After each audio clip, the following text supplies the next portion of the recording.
Data সেন্টারের সম্প্রসারণের ফলে বিদ্যুৎ চাহিদা দ্রুত বাড়ছে মিশিগানে। এ নিয়ে সেকেন্ড পাবলিক হিয়ারিং আয়োজন করেছে রাজ্যের পাবলিক সার্ভিস কমিশন। টেকসই জ্বালানি ও নিরবচ্ছিন্ন বিদ্যুৎ সরবরাহ নিশ্চিত করতে বিশেষজ্ঞ প্রতিষ্ঠান ও নাগরিকদের মতামত নেওয়া হচ্ছে। মিশিগান পাবলিক সার্ভিস কমিশন এমপিএসসি সোমবার রাতে রাজ্যের সেকেন্ড পাবলিক শুনানির আয়োজন করে, যেখানে আলোচনার কেন্দ্রবিন্দু ছিল ভবিষ্যতে বিদ্যুতের বাড়তি চাহিদা কিভাবে পূরণ করা হবে তা নিয়ে। সাম্প্রতিক বছরগুলোতে রাজ্যে প্রযুক্তি নির্ভর খাত দ্রুত বৃদ্ধি পাচ্ছে।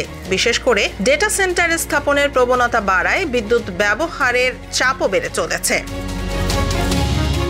শুনানিতে কমিশনের সদস্যরা, বিদ্যুৎ কোম্পানির প্রতিনিধিরা ও সাধারণ নাগরিকরা অংশ নেন। তারা রাজ্যের বর্তমান বিদ্যুৎ অবকাঠামো, নবায়নযোগ্য জ্বালানির ব্যবহার এবং বিদ্যুৎ সরবরাহের স্থিতিশীলতা নিয়ে আলোচনা করেন। বিশেষজ্ঞরা বলেন, ডেটা সেন্টারগুলো উচ্চ মাত্রায় বিদ্যুৎ ব্যবহার করে, তাই ভবিষ্যতের জন্য পরিকল্পিত বিনিয়োগ এবং টেকসই জ্বালানি উৎসের দিকে মনোযোগ দেওয়া জরুরি।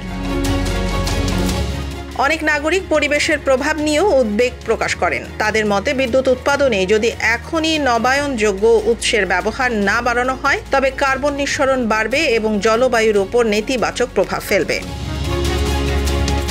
কমিশন জানিয়েছে, এ ধরনের শুনানির মাধ্যমে তারা জনগণের মতামত সংগ্রহ করবে এবং বিদ্যুৎ কোম্পানিগুলোর ভবিষ্যৎ পরিকল্পনা মূল্যায়ন করবে। মিশিগানে টেকসই ও নিরবিচ্ছিন্ন বিদ্যুৎ সরবরাহ নিশ্চিত করতে এটি তাদের দীর্ঘমেয়াদী উদ্যোগের অংশ।